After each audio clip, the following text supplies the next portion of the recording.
Doliny ako kolovrátky stáčajú z priadze hôr pelasé nite potokov. Rieky lastovičky odlietajú do šíreho sveta, na lodiach mrakov prichádzajú.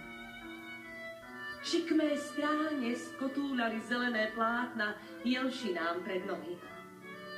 V jarkoch usínajú briliantové brošny. Len pritlačiť ústa, ticho ako list, a vypíjať číre slovenské nebo.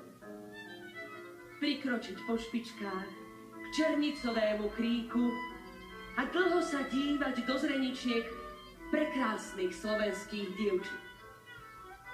Milovať aj tieň, ktorý vrhá osamelá breza. Milovať túto zem ako strom vtáka, ktorého pred ihlami mrazu schováva v teplej dlani.